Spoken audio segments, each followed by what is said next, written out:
And welcome to the first episode of Jersey Boy Sports Talk. I am your host, Nick Bogatis, along with my co-host, CB Garrett. How you Uh, doing, guys? it is our first show here on National Sports Radio. Um, so we are rookies at this. Apologize for the delay. Spreaker can be a little too much to handle sometimes. Um, but I guess for the first show, we'll just introduce ourselves a little bit. So CB, why don't you go ahead first? I am about to be a senior at Voorhees High School in Glen Gardner, New Jersey. I play baseball and basketball, and those are my two favorite sports. I'm a big Mets fan and Bulls fan. All right. And I am going to be a junior at Mars Tech, from Mars County. Play basketball. Big Pittsburgh sports fan. As for basketball, a lot of my friends know this. I was a big Seattle Sonics fan. Devastated when they left. I'm still mad about that. So whenever we talk about, the Thunder, expect me to get a little upset. I'm okay with that. But pretty much I talk basketball, baseball, football, a little bit of hockey.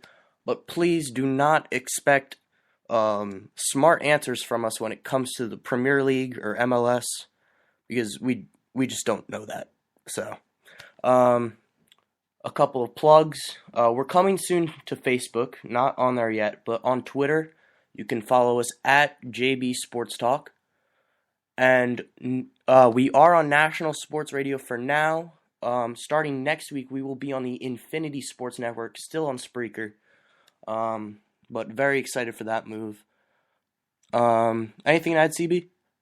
They're also on Twitter at Infinity Sports N. Yep. And you can follow us individually. I am at Nick Bogatis. Bogatis is Bougades. And CB is at CB Garrett. So let's start it off with a little MLB here, CB. We saw that big trade with the A's and the Red Sox yesterday. What do you think of that? With the A's giving up Yoenis Cespedes for John Lester and Johnny Gomes? Well, obviously, it's tough to give up an outfielder like Cespedes, who's their cleanup hitter. But pitching is more important in the playoffs than hitting, and it's been proved year after year that you cannot win a World Series without pitching. And if the A's truly want to go for it all, which they have to this year, that's what they need to do. They established one of the top pitching rotations in baseball with Scott Kazmir, John Lester, Jeff Samardzija, and Sonny Gray. Now, obviously, their lineup's going to take a hit without Cespedes, but they acquired Sam Fold and Johnny Gomes to platoon in his place in left field, and they might not hit the power that Cespedes will. They're going to get on base at a better clip when you split them up against righties and lefties. Overall, a very good deal for the A's, because after next year, they're not going to be able to hold on to Cespedes anyway due to his free agency and them being unable to give long-term contracts due to their lack of finances. Yeah, I completely agree with you there. We know how much Billy Beane likes to just get on base. Cespedes, obviously a huge power hitter, probably one of the best home run hitters in the league. We saw him win the home run derby 2 years in a row. But as you said, it's all about pitching. Billy Beane, in his career, he's been killed by those short series in the playoffs. Obviously, with Moneyball, just a huge success in the regular season, but he just can't get it done in the postseason. I think that he's all in this year for the World Series. World Series or bust. Traded for Samardzija, Hamill, now Lester. I think that rotation is just star-studded. Even without Cespedes, they're one of the biggest run-producing teams in the league. I don't think it will have that much of an effect. But definitely, I have to say that they're probably World Series favorites right now. But just as that deal went down, it seemed as though the Detroit Tigers were like, well, Oakland A's are the favorites in the AL. I think we want to change that there. They trade for David Price. So what was your take on that, CB? I was shocked. I can't believe the Rays would give up David Price for that little when they still have him for another year on a contract, and they were making a run at the playoffs. Willie Adames is now the number 2 prospect in the Rays system. Who knows what he's going to be? He's only 18 years old. He can be shortstop. They have Nick Franklin, who played well for Seattle last year, but has done very little this year, only hitting 290 in AAA. And then Drew Smiley, who could be a 3-starter. You're not going to get anything special from him. I was shocked the Rays made that move. But the Tigers needed to counter the move made. Their rotation now slots with Scherzer at 1, Price at 2, Verlander, and Anibal Sanchez. And obviously there's been some struggles in that rotation, but it can go head-to-head with the A's rotation, who are obviously going to be the 2 best rotations in baseball for the rest of this year. But obviously it means that the Tigers are going to move on past Max Scherzer for the rest of for next year, because they do not. They think they'd rather have David Price for next year than Scherzer. And considering Price is under contract, they're not going to be able to pay Scherzer, as he didn't like any of their offers anyway. So it's going to be the end of the line of Scherzer in Detroit this year. So it's going to be their real only chance to win a championship this year, because they're going to lose Scherzer, and then the A's are going to lose Lester. So it's going to be a real arms race to see who can win the AL. Again, hard to disagree with you there. Just a huge move by Detroit, because now in their rotation they have the last 3 Cy Young winners. They have Scherzer, they have David Price, and Verlander. Again, I think they're just going all out, like the Oakland A's, going all out. World Series or bust this year, because they're going to lose Scherzer. But David Price can be a huge factor later on as well. And I think they gave up the absolute minimum.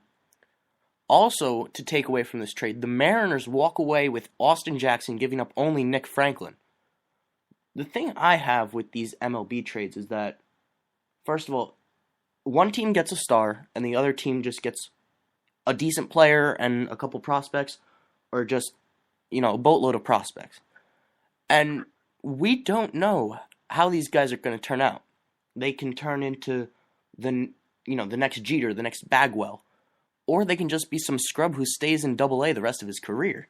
So that's the problem I have. If I was an MLB GM, I would want not only youth in my minor league system, but I would want someone that is proven, and maybe not a star if I'm giving up someone like one of these half-season rentals. Again, Billy Beane is great at doing this. But I would want someone who's proven and can be a decent player. We know, I don't know how this is going to turn out now after the deadline, but we had discussed earlier Matt Kemp, who obviously isn't a great player anymore, but he's a decent player. So I wouldn't mind if I was Tampa Bay giving up David Price. I get a Matt Kemp-like player right now who can not be a great star, but can be a decent player in my starting lineup. And then get a couple prospects who may or may turn out to be good players. So, we really have to wait and see if Tampa Bay gets a star out of Smiley and Franklin. But we can't tell right now who won the deal. I would say right now, Detroit and Seattle are winning the deal just because they have the production right now. But it could turn out that Tampa Bay has, 2 Hall of Famers in their minor league system. We don't know. That's the problem. So, go ahead. The problem is the finances. The Tampa Bay can't afford to sign Price to an extension, and they got lucky enough that Evan Longoria was willing to take that the home, as you would say, the hometown discount, taking $10 million a year contract when he's worth way more than that. And the Rays weren't going to be able to hold on the Price, and so they can't trade for anyone like Matt Kemp because they can't take on his payroll.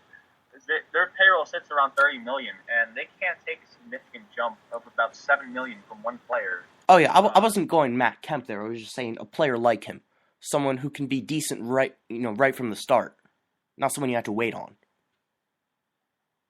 It's hard to do. It's hard to get those cheap level players that are going to be good and have the teams being willing to give them up. Obviously, the Red Sox got lucky the fact that they were able to get Cespedes, still a cheap player who produces a lot. Now, obviously, they gave up a lot in Leicester, and they completely fire-sold. But it's a player that they can build around if they want to sign a lot of players for next year and try and make a run at the championship.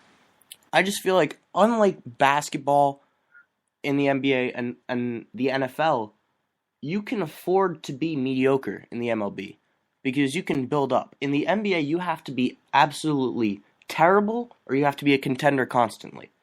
to get, to build.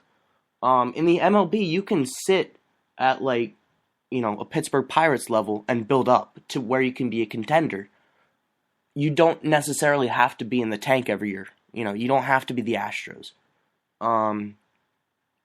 So I'm personally not in favor of a total fire sale, especially when you just won the World Series last year. So how much of a downgrade could the Red Sox have taken? But I like the move getting Cespedes, especially since Lester was going to be a free agent. No idea where he was going to be. And I always like teams getting something for their stars who are going to be leaving anyway.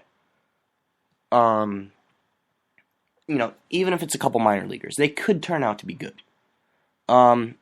Just one thing that we forgot, any questions or, anything you want to talk about, you can either call in or you can even text in your questions to 862-400-6461.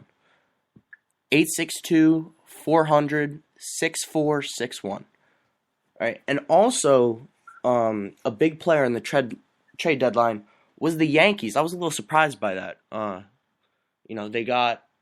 They ended up getting Martin Prado. They also got Stephen Drew from the Red Sox. That was their first trade with the Red Sox since, I want to say, 1997. So that was a big move by the Yankees.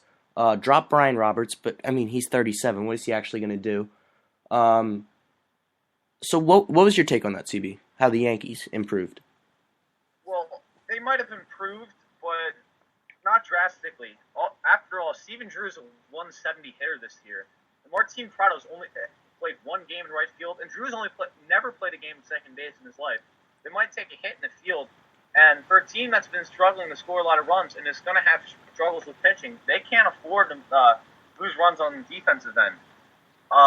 If Drew can turn it around and hit close to what he hit last year, that could be a big addition for the Yankees.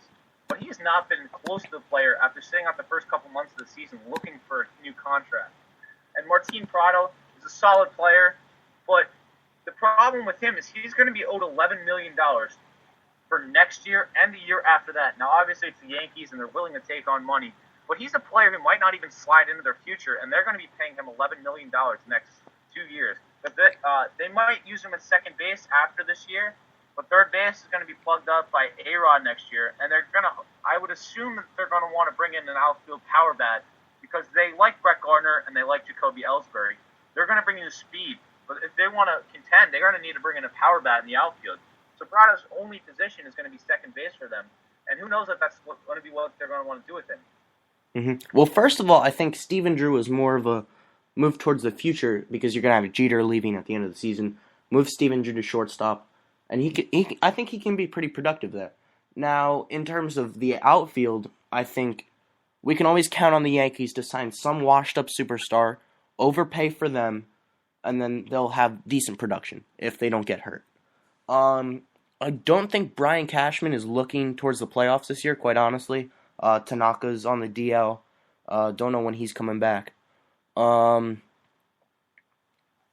the Yankees don't have high hopes for the playoffs this year. But with Jeter leaving, you lost Rivera. Oh, go ahead. But they're trying not to show the lack of those high hopes by using these moves as more like Band-Aid, as they were called in the New York tabloids. And they're like stopgaps to try and fill position and show that they're interested in contending without really being able to do so and not giving up too much. They gave up Kelly Johnson for Drew, and they gave up a decently a power hitter prospect for Prado, but he really doesn't have a position. They're trying to show the fans that they're still interested without really giving up too much. Yeah, I don't think what they gave up was a problem at all. Kelly Johnson wasn't going to do anything. Brian Roberts is 37 years old. But again, like you said, trying to hide from the fans. They're not looking for the playoffs this year. Missed the playoffs last year.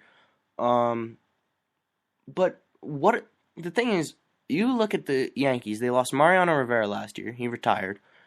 Derek Jeter is retiring this year.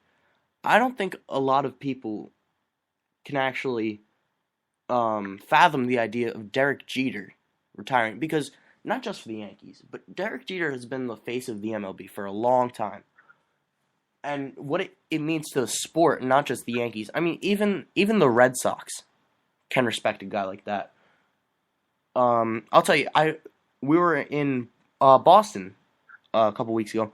I wore a Derek Jeter jersey to Fenway Park. Not a single comment. Now I can tell you, if it was anyone else, the amount of boos and the amount of cursing off that would have occurred would have been tremendous. But it's Derek Jeter. You would be crazy not to respect the guy. And that's gonna take a whole, that's gonna put a huge hole in the Yankees lineup, put a hole in MLB. I don't know what the Yankees are gonna do. I think, they have a decent farm system, but again, that's up in the air as to how those guys can turn out. I like the move for Drew. Martin Prado, as you said, does have a lot of money coming his way, and which typically isn't a huge problem for the Yankees, but I would like to see them do some work in the offseason, and really Brian Cashman needs to go away from his usual strategy of just picking up these washed-up superstars and overpaying for them. Look towards the youth. Look towards those guys in their mid-20s, and not have like these rental guys who are only going to be around for 2-3 years, So, yeah, that's the Yankees for you. They always seem to stick around, even though they don't make these huge moves. They just overpay for these guys who are way past their prime. And we also do have the waiver deadline coming up. So what was your take on that, CB?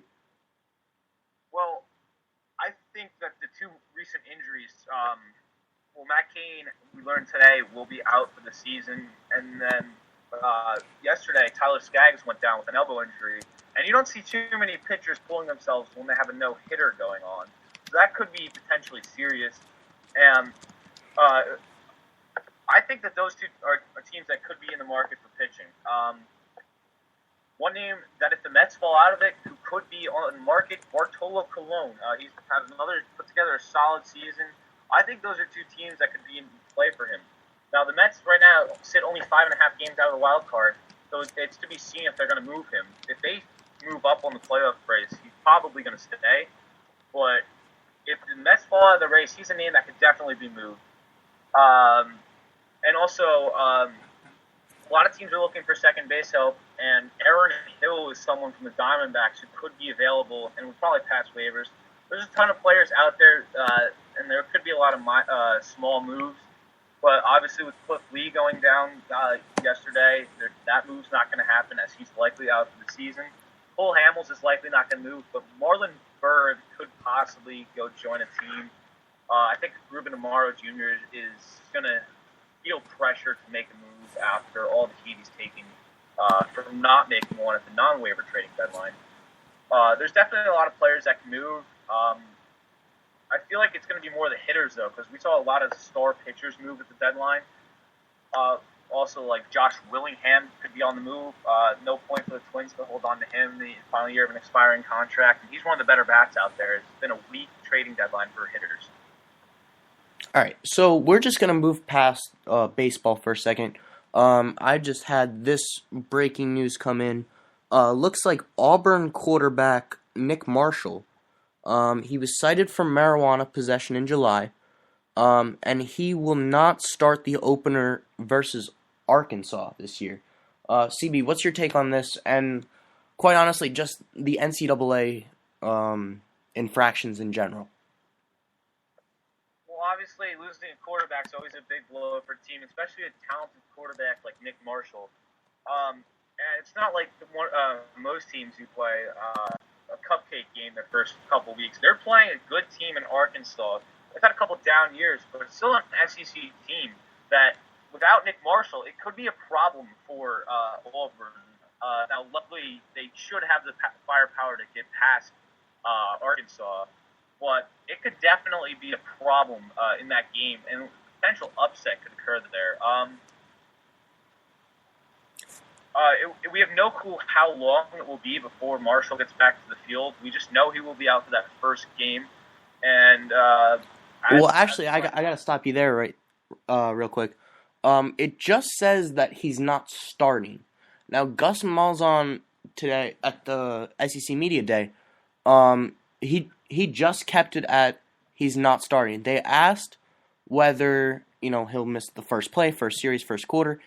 Malzahn said he's not ready to say that yet. Now we could see a Johnny Manziel like situation where he just missed the first half.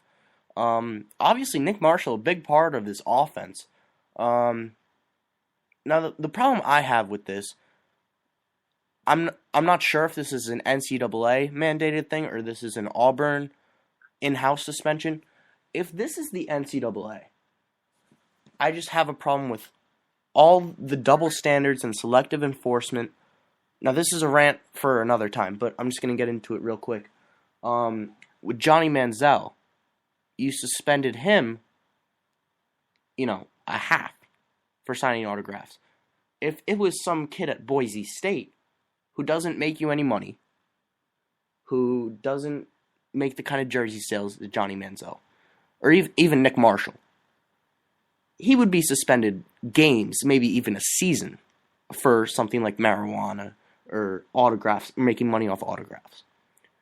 Nick Marshall, if this is an NCAA thing, it's going to be at most 1 game. If it was, if it was the backup quarterback at Georgia, he'd be gone the whole season. Let's be honest here. So yeah, we don't know a lot on this story. We just know that he's not starting. But if he misses that whole game, that's going to be a big deal for Auburn. With this college playoff, it's basically telling you, okay, Alabama, okay, Auburn, okay, Florida State, you can lose 1 game this season. You can't lose 2. You're going to be out. You can lose 1 game. Because it's not that much different than the BCS. It's letting 2 more teams in. So basically, go back a couple years, TCU isn't crying that they're not in the BCS. Or, those non-automatic qualifiers, they have a chance. That's basically what it's saying. You can go ahead, CB. Now we're going to move on to tonight at 8 p.m. on ESPN. There's going to be a scrimmage between the USA team that they're going to be using for the FIBA World Championships this summer and the USA Select team. And there's a couple interesting storylines, starting with the lack that Kevin Love and Blake Griffin are not going to be at camp, are not going to be on the team. Kevin Love left because of his impending status, which is now in even more doubt, saying that he will not sign a long-term deal, which could stall trade talks with the Cleveland Cavaliers. So that's a different story. And also, Blake Griffin, who had a fractured back. So they're going to be a little short at the power forward position. But there's definitely plenty of storylines going into this game. Nick, what are you most interested in seeing? I really would like to see how Derrick Rose plays. I think if he goes full out in this World Cup, he has absolutely no excuse when he gets back to Chicago to sit out. Now, this has just been the biggest fiasco ever with Derrick Rose and him sitting out. Because the kid won MVP. He's one of the, I think, if not the youngest, I believe he's the youngest MVP ever. Correct. Yes. And then he tears his ACL, which I understand it's a major injury. Not everyone's Adrian Peterson. But to sit out the whole year and then, more than that. But again, I just want to see how he's playing. And clearly you're on the world stage, not only America, but everyone can see you. So there's absolutely no excuse when you get back and say, oh, I'm still not 100%. Let me sit out, another half season. So, what's your main storyline here? Well, not really the main storyline, but I would like to see how the U.S. Uses Kyle Korver and Klay Thompson. Now, earlier we saw that they had a shoot-off, and Kyle Korver won 4 of the 7 spots from beyond the arc. But I would like to see how they're going to use these players. Now, obviously, they're not the most athletic players on the team. Klay Thompson probably being a little more athletic than Kyle Korver. But the fact that they're still here, now their final roster hasn't been chosen yet, but the fact that they're still in camp shows that they probably have some sort of use for them. And if they're going to use their three-point shooting, it's going to be interesting to see how they're going to do it. Are they going to run them off screens, or are they just going to let the best players slash, and maybe if they have kickouts every now and then, use them? I'd be interested to see if those three-point shooters are going to be a feature part of this offense, or if it's going to be more of the same, where we just see the bigger physical players try and dominate the lesser players from other countries.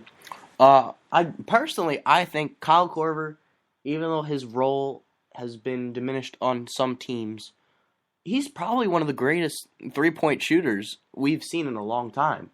Obviously, he's not a starter, doesn't get that many minutes, but I believe, the record he set last year was most consecutive games with a three-pointer, or something to that effect. He's a great shooter. I would like to see him on the team. Obviously, a fan favorite. But we also, like you said, have to focus on who we're going to put in that 4 spot. Obviously, in basketball, the U.S. is always going to be one of the favorites. I think we definitely need to look out for Spain, and also Greece has become a huge contender. All the guys who play pro ball over there. The Knicks drafted a guy named Costa Papanikolaou. Great player. I believe he's only like 20 years old. So huge player over there. And Spain always, Gasol brothers, Rubio. So yeah, I think this is going to be a very interesting tournament. I'd like to see how this game turns out tonight. I think it will set the president for, no doubt it'll decide the final roster. I think we can agree on that. We have to see who's going to make the final 12. Now, also, you mentioned Kevin Love. Now, I'd like to talk a little bit about his situation. What I'm hearing recently is that the Cavaliers are the only team in serious talks. Now, they had offered, I believe, the package of Bennett and Wiggins with a draft pick and have been shut down. So at this point, you have to offer Wiggins. There's no going back after that. The Timberwolves will need to have Wiggins in that deal, and I think they'll have to give up Waiters and Bennett too. So how do you think, if they're giving up that threesome with, I guess, a first rounder, but that's not going to mean much because the Cavs are probably going to win the East, in all honesty. So how does that affect the Cavaliers and the Timberwolves, giving up that 3? Well, the biggest point right now is if Kevin Love really won't sign a long-term extension with any team, are the Cavaliers still willing to even give up Andrew Wiggins to complete this trade? And that could honestly stall talks, because if there's no certainty that they're going to get Kevin Love past this season, do you really want to give up 2 number 1 picks and more future draft picks? And it's going to hurt the Timberwolves if he's unwilling to do that. I don't see why he wouldn't want to do that if you're on what's going to be one of the best teams in basketball. But obviously, living in Cleveland could be detriment to some players. Obviously, living in Minnesota Cleveland shouldn't be as bad for Kevin Love. But I just think it would be interesting to see how that development affects the story, affects the trade talks. I think that they will be a great team regardless of this trade. And if that's the case, if they're on pretty much the same level, with or without, I would take the youth and Wiggins over Kevin Love, especially because you have Kyrie. Not 26 yet, though. He's what? Kevin Love is still not even 26 yet. He's still very young. Yes, but you have Kyrie Irving on that team, who's notorious for not being the best defender. Kevin Love, not a great defender. Wiggins can lock down someone. And I would much rather have Andrew Wiggins than Kevin Love, especially since you're going to be giving up Waiters. I have no problem with Bennett because we don't know how Bennett's going to turn out. But I would much rather keep Wiggins and Waiters, who are going to be young and around for a long time, over Love, especially with the fact that he's not willing to sign an extension yet. Personally, I think he's just saying that right now because he doesn't want to do that in Minnesota. Because last time he signed an extension in Minnesota, he came out maybe a week or two later saying he wanted out. So I don't think he wants to commit to anything yet. Maybe once he gets traded, he will, or maybe he'll just test free agency. I think Dan Gilbert is just crazy enough to make the deal even without a commitment from Kevin Love. I mean, look how much the Lakers gave up in that Dwight Howard deal. The Nuggets gave up that much in the Dwight Howard deal for Andre Iguodala, who ended up leaving the next year. I think it's valuable to have a player like Kevin Love, even if it's just for a season, but it's not valuable enough to give up probably one of the future stars in the NBA in Andrew Wiggins and a very valuable role player in Dion Waiters. So, I mean, I'd agree. I think at some point the Cavaliers have to know when Timberwolves are getting too greedy and stop giving in to these higher and higher demands. They want more draft picks and all of this. Now, it was a good job by the Chicago Bulls to swoop in and offer a trade McDermott and Cole. By the way, CB is a Chicago Bulls fan. We have to remember that. I'm not sure if that's a package that that Minnesota would rather have, but it's a good job by the Bulls of at least pushing the price higher for Cleveland, who appears to want Kevin Love at all costs. And at some point, you're probably going to see Timberwolves want Tristan Thompson as well. But, at some point, Cleveland has to say enough is enough. But if I said to you right now, if I gave you the option, contracts not being an issue, if I told you right now you can either have Kevin Love or Wiggins and Waiters, who would you take? I would take Kevin Love. You'd take Kevin Love. I think he definitely improves the shooting, but again, no answer on defense. You have LeBron. Okay, LeBron. He's play much defense either, though. Who? Dion Waiters doesn't play any defense either. Well, Dion Waiters wouldn't be starting in that situation. You have Irving, Wiggins at the 2, LeBron, and then Thompson and Varejao. I think that's a great starting lineup. Have Waiters and Bennett off the bench. Either way, they have a great starting lineup. I think they have a great starting lineup, regardless.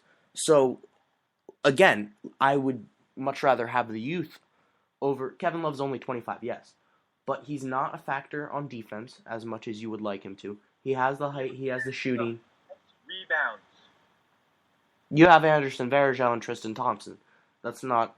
I don't feel that's an issue in the rebounding area. I mean, I think they're just as much of a threat on the boards as Kevin Love. And what? He's going to give you 10 points a game. Kevin Love there, he'll give you 25 and 15. Varejao might give you 15 rebounds, but then he'll only get you 6 or 8 points. I just feel like Kevin Love didn't do enough in Minnesota. He got consistent double-doubles. I'll give him that.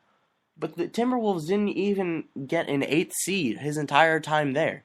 He had Rubio, he had Derek Williams, who, he didn't turn out to be all we expected him to.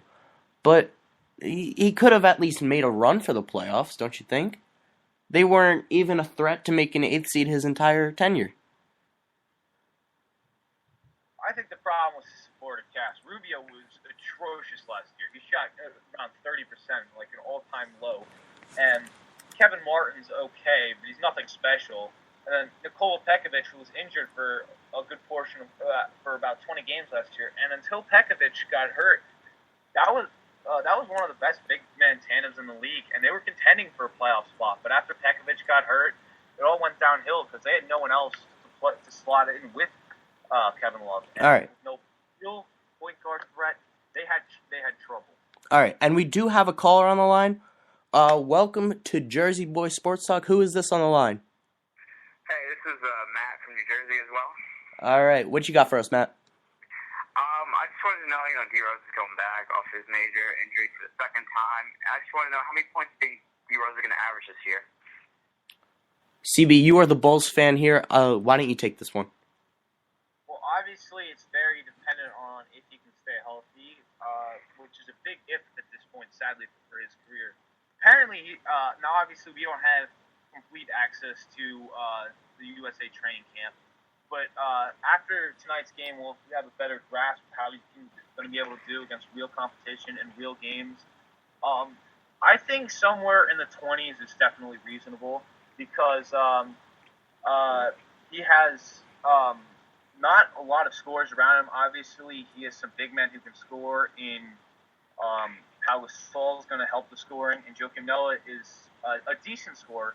But on the wings, they don't really have much of a threat. They have Jimmy Butler, who can get you 10 and 12, and then they have a combination of Doug McDermott, Tony Snell, and Mike Dunleavy.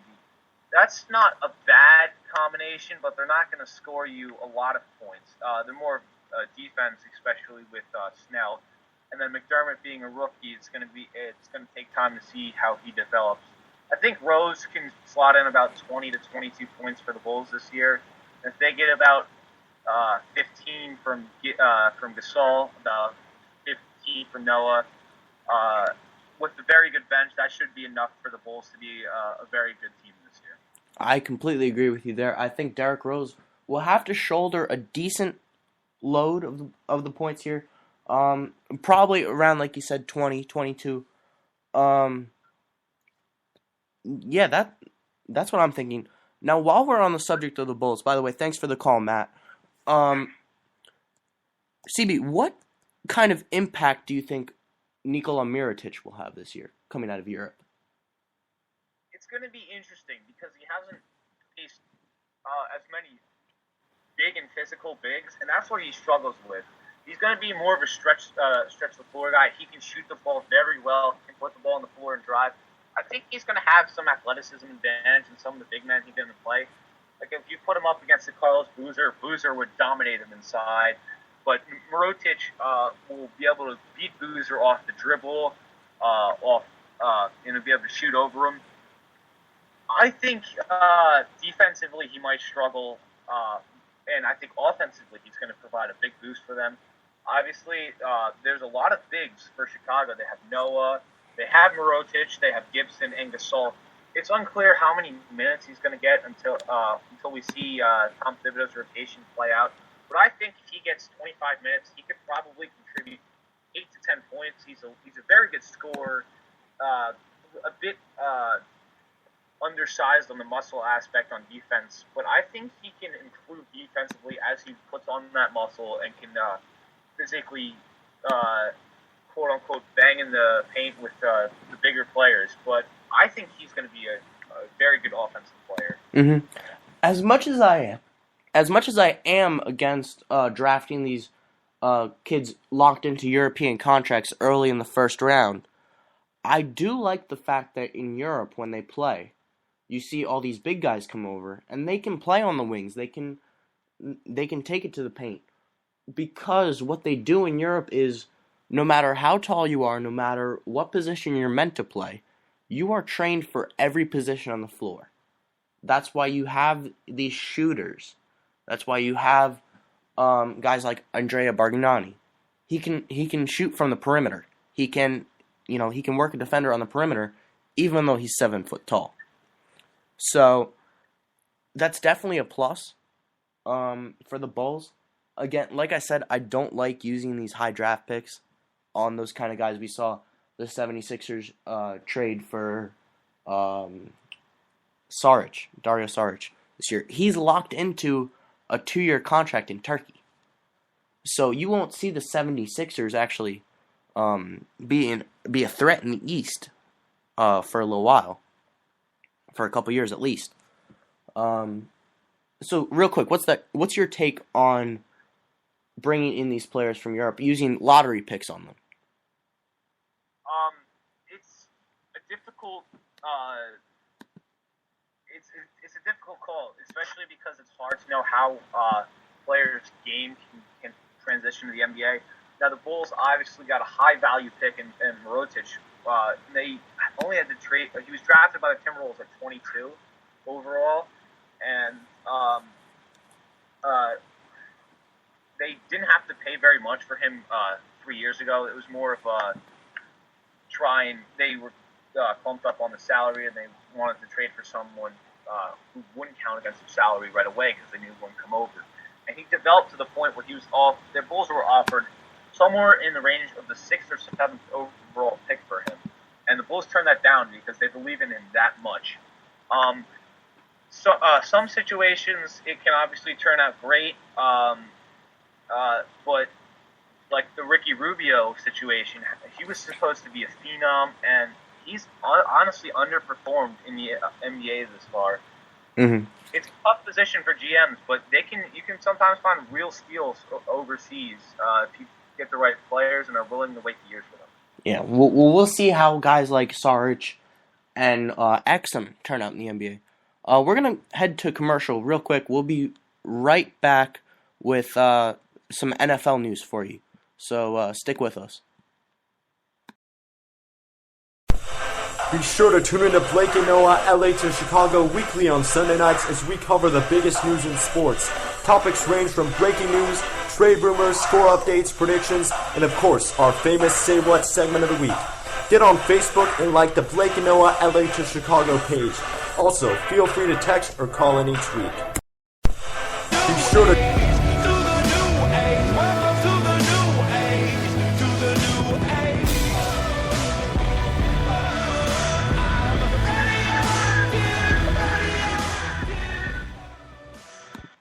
And we are back with Jersey Boys Sports Talk. Let's start it off right now with the Josh Gordon situation in the NFL. Suspended the whole year with marijuana charges.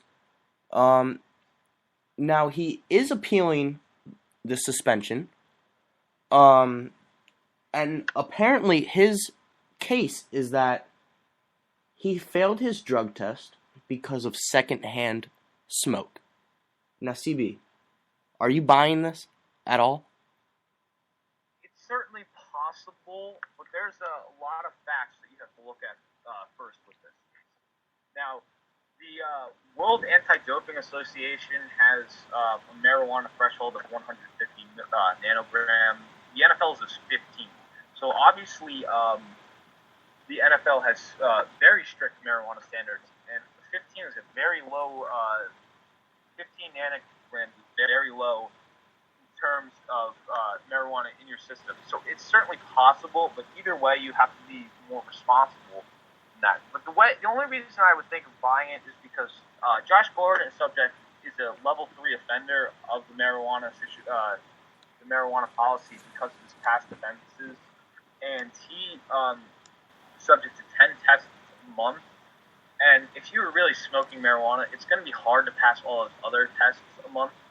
And the fact that the real problem here is, which is why I think he's a chance to win his appeal, is that they take 2 samples for players in this test pool. A sample and a B sample.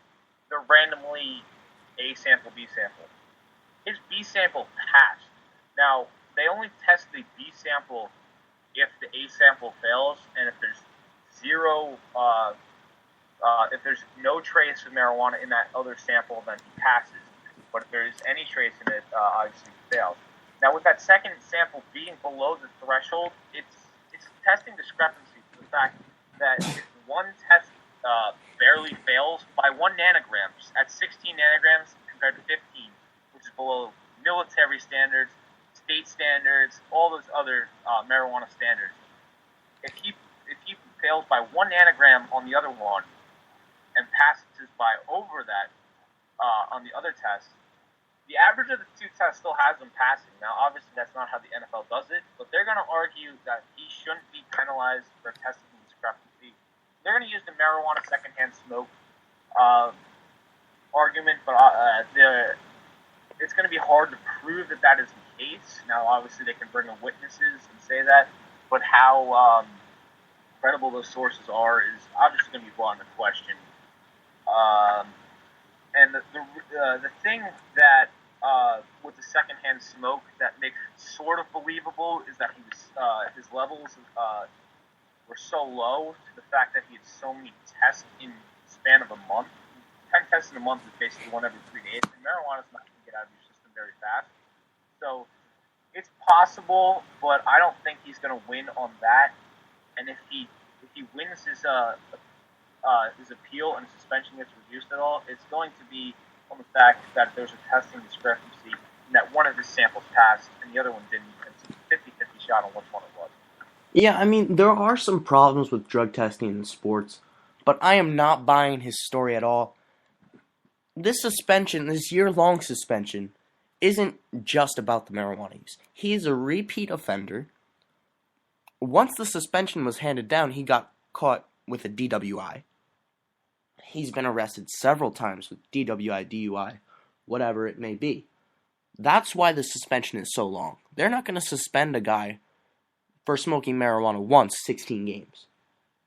You'll get off with, a significantly smaller suspension. But you mean to tell me you had marijuana in your system? That I understand there's a minimal threshold for the NFL. But if I'm a GM and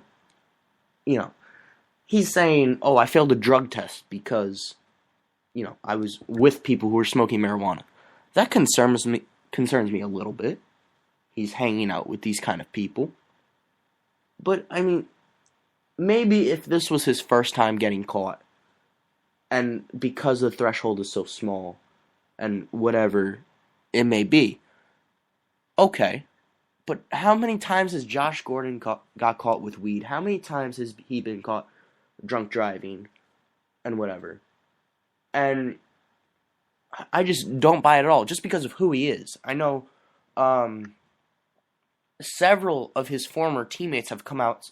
DeQuell Jackson, a linebacker for the Colts, who was formerly a defensive captain on the Browns, he came out and said it outright. Josh Gordon needs help.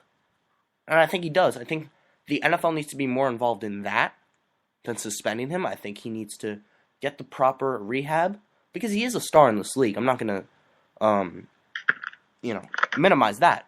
He's a great player. But, this can't happen. He can't repeatedly have drug charges, repeatedly have drunken driving charges. It's Dwayne Bowe. That's okay. He had one game or whatever it was. He got caught with weed. Josh Gordon, his entire career, has had these kind of problems. Now, the outrage has been with the fans that Josh Gordon got suspended an entire season for smoking marijuana and these multiple drug charges, while Ray Rice was caught on video. There's actual video evidence of this. Assaulting his then-fiancée 2 weeks later. Apparently, after beating up his fiancée in an elevator, they got married 2 weeks later. And Ray Rice is suspended 2 games. Now, this is a problem for me. Because marijuana is legal in 2 states in the United States.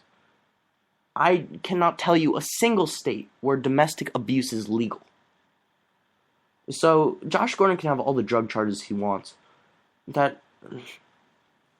don't think he should be suspended the whole season. I think they need to focus more on getting him right mentally than that. I think Ray Rice, now our friend Jake Liker brought this up on his show last week. We are on a sports show, obviously. We are talking about the amount of games he should be suspended, rather than the fact that he's not behind bars right now. Now, yeah, there's legal ways he can get out of a jail sentence and have, marriage counseling or whatever. But do you really think he's getting that deal if he's, like Joe Smith from Baltimore? No, he's Ray Rice. He's a starting running back for the Ravens. He got out of a jail sentence when there's video evidence of him assaulting someone, his fiancée. And he only gets suspended 2 games in the NFL. So, I just gotta ask you, what's your take on that, CB?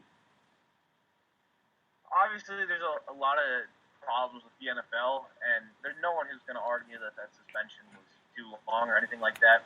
Now, for Ray Rice, he obviously did something that's completely wrong, and I don't know enough about the legal situation, but obviously the fact that it was his fiance and not someone else probably had something to do with that. Because I remember a situation from a couple years ago where K-Rod punched his believe it was his uncle or his father-in-law or something like that. He didn't have anything go on like that, obviously because of his family. And I'm not sure if that affects the fact of his sentence at all. But I think that might have something to do with it. But obviously his suspension was way too short, and there's not much that can be done at this point. And obviously people are outraged at the fact that we're still talking about it a week later. Yeah. I think a big factor is that it's a woman. I think there's always problems, women's rights. I think Roger Goodell needs to take a look at this and in the future consider, the degree of the charges. He should have gotten at least 6 games, maybe half the season. But he really should have had legal charges. So I think if he got a jail sentence, obviously he would have been out longer. But Roger Goodell has been notorious throughout his reign. And I want to call it a reign because it's been pretty bad. Especially with these fines, with the suspensions, especially in-game fines. Coming from a Steelers fan, I've seen Ryan Clark have perfectly acceptable hits and get fined $50,000. A couple of years ago, Colt McCoy, when he was playing for the Browns, he had already been past the line of scrimmage, scrambling. James Harrison hits him, and he was called as a defenseless quarterback and fined, and he ended up being suspended. Where's the logic there? He was, past the line of scrimmage, whatever. Roger Goodell needs to take a serious look in the mirror, look seriously at these charges for whatever player, and actually consider how long he should be suspended. I think there's been a huge discrepancy throughout the league with all players who have been suspended or fined, that they really shouldn't have been, that to that degree, or they should have been more in the case of Ray Rice. Now, he did come out either today or yesterday at Ravens camp saying, how sorry he was and that he made a mistake. He's not going to appeal the suspension. But in this situation, where you cannot say anything to change the public opinion of yourself. You just can't. There's that video. We don't know what happened in the elevator. Yeah, but you still beat your fiance. We've all seen it. It's all over the internet. There's not anything you can say to change that. You just can't. So, I think there's a problem throughout the NFL with suspensions. And I think this is just the one we're looking at for now. But I think it's good that this says, Roger Goodell messed up. And now he has the public outrage to make him actually second guess himself and look at all these suspensions, all these punishments, and actually make them fair again, Again, real quick, any questions or any topics you'd like to discuss, call or text 862-400-6461. So CB, anything to add on the Ray Rice topic? Not really. Now, obviously, it's not real. It's more of a real life situation than a football scandal. But it's gonna be interesting to see how the Ravens can play without him, with absolutely no running game last year with him, and they're gonna try and be carried by Bernard Pierce. But it's gonna be tough for them to win those first 2 games. They have some important games coming up. It's hard to go on an 0-2 hole and make the playoffs. And now they're very lucky we got them for only 2 games, and this is gonna give them a chance to still possibly make the playoffs. But it's still gonna be tough for them to make the win those first 2 games. Now, the underlying storyline here is that the Baltimore Ravens have had a huge offseason in terms of arrests. I think it was like 8 players that have been arrested on the Ravens roster. Most notably Ray Rice, Jimmy Smith. But I think there's a huge problem in that organization underlying this. So I think John Harbaugh needs to take a good hard look at his roster and evaluate that, who character-wise deserves to be there. I think there's very few organizations that will sacrifice talent for good quality people. I think the Patriots are one of those organizations, the Giants, the Packers, the Steelers, all these organizations that have been greatly successful throughout their history, that are well run, the Maras, the Rooneys, the city of Green Bay, that have looked at, the character of people and have evaluated that. You saw the Steelers trade away Santonio Holmes for like a 6th rounder. Well, karma got around to them. That 6th rounder turned into Antonio Brown. Bill Belichick has been great with this in years past. Getting rid of guys who, character-wise, don't deserve to be there. He's gotten rid of people who have had criminal history that were, yes, talented, but he couldn't work with them. There's just guys who have locker room issues that you just can't deal with as a coach. And I commend people like Bill Belichick, Mike Tomlin, Tom Coughlin, who can do that, Mike McCarthy as well. So moving on, we had ongoing, we've had this concussion lawsuit with the NFL.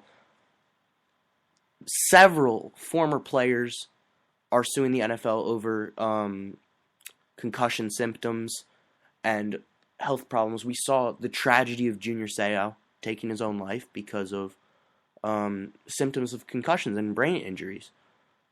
Now, the problem is with the NFL, it's not that they got hurt, because it's football, you're going to get hurt. But the NFL, early on, like 70s, 80s, 90s, we're talking, did not warn the players of these risks. No one knew about it. I mean, you saw guys getting knocked out of games, and they didn't know what the risks were of concussions. They didn't know it could turn into, like, these horrible things. Look at Jim McMahon, all the problems he's had with drug addictions. A lot of these guys are addicted to painkillers now. The NFL did not give enough information when these guys were starting off. And again, they are not giving enough information, as these players want to take a second look at concussion statistics and facts about concussions before they decide to accept the settlement that the NFL has offered. So CB, real quick, your take on this whole situation. The biggest problem with football right now is these injuries, and so many parents now won't let their kids play football because of how dangerous it can be. So many kids by high school are racking up 5-6 concussions, and it's going to be a problem for the NFL going forward. Now, obviously, they have the pass problem, and they're trying to solve it with money, but it really doesn't solve the fact of how many lives have been ruined by the fact that they'll have memory loss for the rest of their lives and probably can't think straight. And you've seen on some of these documentaries, some of these guys can't remember what happened 15 minutes ago. It's obviously a terrible situation, and I guess money can only help to some extent. I guess it's the best the NFL can do. Is not really like they can go back and make them healthy again, but it's a real problem that's going to rise in the NFL in the next few years. Well, money is not an issue for the NFL at all. We know that. Multi-billion-dollar industry. Oddly enough, they're a non-profit organization, technically, in terms of taxes. They can give this money to the players. There's no problem. Probably more than the settlement is worth, and that's why the players want to take a good hard look at the statistics. Again, still waiting on the NFL to release them, which that's very ironic to me, that this lawsuit is over the NFL not giving enough information. And now they're trying to end this lawsuit, and they still refuse to give out the information. So the leaders of the NFL need to step up and own their mistakes, admit that, look, we didn't tell you enough, and we recognize that. We should have told you that concussions can lead to A, B, and C. We've had many cases over the years. John Mackey, former tight end of the Colts, late John Mackey, suffered from memory loss. I mean, he was watching the Colts Super Bowl when they played the Bears and was wondering why Marvin Harrison was wearing his number. You know, just these traumatic brain injuries that can be derived from concussions. Jim McMahon, again, a big issue. And Junior Seau. There's guys dying from this. The NFL needs to step up and own their mistake. And then, from there, once they get this legal stuff out of the way, they need to take another look at the game. Because now you can't hit players high. Pretty soon it's going to be you can't hit the players low. Because there's too many knee injuries. Tony Gonzalez came out and said it last year. He's like, I'd rather get hit in the head and end up with a concussion than get hit in the knee and end my career. That's the mentality of the players. Now, obviously, you can't do that because they can't get hit in the head. But you don't want them to hit in the knees either. So where are you going to hit them? Right in the middle of the chest? It's a big issue. I don't know how to solve it because the defenders don't know how to play anymore. And there's too many injuries.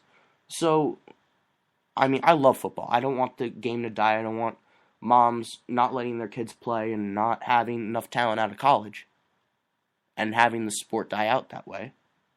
But the NFL needs to figure this out. So, I mean, I don't know if you have a magical solution, CB, but I don't know how they're going to do this. I mean, we just saw Sidney Rice, 27 years old, retire because he's afraid of concussions. And I commend him for that. He's made enough money in his career to support himself. And he doesn't want to, ruin his life. And who can blame him? He's already had, I think he had 2 last year. It's a very serious injury. It can ruin your life. And you've seen him with all these old NFL players. And he decided that it's just not worth it anymore. I mean, obviously, went on top, winning a Super Bowl ring. But there's not much more important than the health of a person. Yep. So, I mean, we just had to wait and see on this, quite honestly. Have to see how this lawsuit turns out. Have to see what rule changes, if any, are made to the NFL. What Roger Goodell can do, if he can do anything. So, I mean, that's... If anyone has a solution to concussions, if anyone can eliminate concussions from the NFL, eliminate all knee injuries, all lower body injuries, please call into the show right now. Please tell me how we can fix this sport, save our sport, and not have guys coming after the NFL for money, not retiring under 30 for fear of injury. Please, because quite honestly, I want to know. I don't know how to do this, but it has to be done. We can't have, a dangerous sport. Moms aren't going to let their kids play. There's not going to be any high school. There's not going to be enough high school players. Not going to be enough college players. Pretty soon it makes up to the NFL, and a multi-billion-dollar industry is dead. It's as simple as that. So we are nearing the end of the show. This is our first show. So obviously we're gonna, over the course of some episodes, we're gonna have new segments coming. Develop some kind of signature here. Next week we are moving to Infinity Sports Network. CB, if you can elaborate on that. The first show for Infinity Sports Network will have all 12 members of the crew on it. It will be at 8 p.m. on August 8th. It'll be run on Infinity Sports Network Spreaker, which I believe is just Spreaker.com/Infinity Sports Network. They're also on Twitter at Infinity Sports N if you want more information. Also on Facebook.